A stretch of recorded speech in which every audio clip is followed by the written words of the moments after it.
Hello అండి, hi. ఈరోజు మన రెసిపీ వచ్చేసి నిమ్మకాయ పులిహోర. ఈ నిమ్మకాయ పులిహోరని ఈజీగా, టేస్టీగా, కమ్మగా ఎలా తయారు చేయాలో, పర్ఫెక్ట్ మెజర్మెంట్స్తో, పర్ఫెక్ట్ కొలతలతో ఎలా తయారు చేయాలో ఇప్పుడు మనం చూసేద్దాం.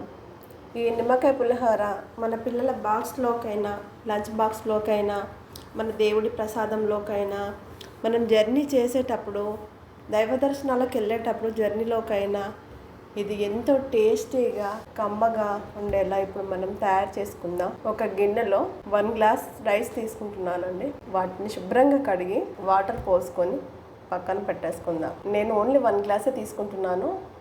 మనం ఎంత కేజీ అయినా 2 కేజీలైనా ఈజీగా ఈ పర్ఫెక్ట్ కొలతలతో చేసుకోవచ్చు. ఈ మెజర్మెంట్ నేను 1 గ్లాస్ తీసుకున్నాను కాబట్టి 1.5 గ్లాస్ వాటర్ వేస్తున్నాను. అందులోకి కొంచెం ఉప్పు, సాల్ట్ వేస్తున్నాను, 1/2 స్పూన్ అంత. అది బాయిల్ వాటర్ మరిగాక అందులో రైస్ వేసేద్దాం. కొందరు కుక్కర్లో వేస్తారు. కుక్కర్లో వేస్తే రైస్ అంతా బాగోదు.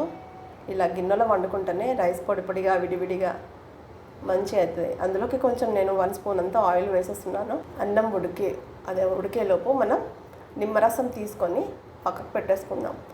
నేను 1 గ్లాస్ తీసుకున్నాను కాబట్టి ఒక 2 నిమ్మకాయలు తీసుకున్నాను ఈ సైజులో.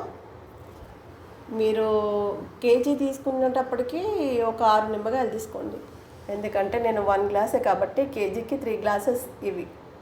నేను 1 గ్లాసే తీసుకున్నాను, ఓన్లీ 1 గ్లాస్. అందుకోసమని 2 నిమ్మకాయలు తీసుకున్నాను. మీడియం సైజులో తీసుకొని రసం తీసి పక్కన పెట్టేసుకున్నాను. అంత అవుతుంది మనకి, రసం సరిపోద్ది 1 గ్లాస్ కాబట్టి. ఇప్పుడు రైస్ అయిపోయిందండి, ఉడికింది. అన్నం అయిపోయింది. విడివిడిగా ఇలా పొడి పొడిగా ఉంటే మనకి పులిహోర బాగుంటుంది. ఇలా పొడి పొడిగా తీసుకొని పక్కన పెట్టేసుకుందాం. ఒక మూకుట్లో నేను కొంచెం ఆయిల్ పోసుకున్నాను. దీనికి కొంచెం ఆయిల్ ఎక్కువనే పడుతుంది. నేను 1 గ్లాస్ కాబట్టి కొంచెమే పడింది. నేను కొన్ని పల్లీలు వేసాను.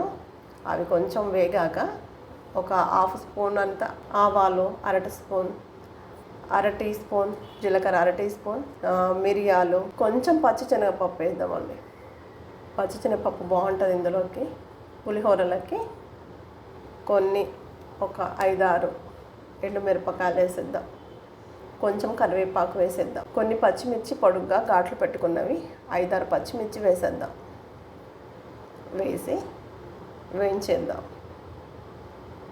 కొంచెం బ్రౌనిష్గా, కొంచెం కలర్ వచ్చాక వేగనిద్దాం. కొంచెం వేగాక బ్రౌన్ కలర్ వచ్చేంత వరకు వేయించండి. పచ్చిగా ఉండకూడదు పచ్చిమిర్చి అయినా. అలా వేగాక ఒక 3-4 వెల్లుల్లి రెబ్బలు వేసేద్దాం ఇందులో వెల్లుల్లి రెబ్బలు వేస్తే పులిహోర చాలా టేస్టీగా, కమ్మగా ఉంటుంది. అందులోనే కొంచెం ఉప్పు, సాల్ట్ వేసాను నేను. కొంచెం పసుపు వేసేద్దాం ఇందులోనే. ఇప్పుడు కలుపుకుందాం. కొందరు అన్నంలోనే పసుపు వేసేసి వండుతారు, కానీ అలా వేయకండి. అలా వేస్తే అంత బాగోదు. ఇలా సపరేట్గా మనం పోపులో వేసుకుంటేనే బాగుంటుంది. ఇందులోనే లెమన్ వాటర్, ఇప్పుడు మనం తీసుకున్న లెమన్ వాటర్ అందులో వేసేద్దాం. కొంచెం వేగాక రైస్లో వేసేసుకొని కలుపుకుందామండి. రైస్ కొంచెం వేడిగా ఉంది కదా, కొంచెం చేయితోని కొంచెం చల్లారాక కలిపేసుకుందాం. ఈ మిశ్రమాన్ని అంతా అందులో వేసేద్దాం. కొంచెం చల్లారాక మనం చేతితో కలిపేసుకుందాం మొత్తం. మనం ఈ పోపునంతా రైస్లో వేసి కలిపేసుకుందాం. బాగా కలుపుకుందాం. కొంచెం చల్లారాక బాగా కలుపుకుందాం.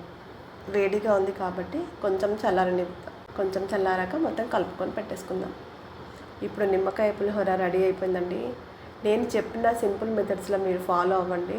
పర్ఫెక్ట్ కొలతలతో పర్ఫెక్ట్గా వస్తుంది.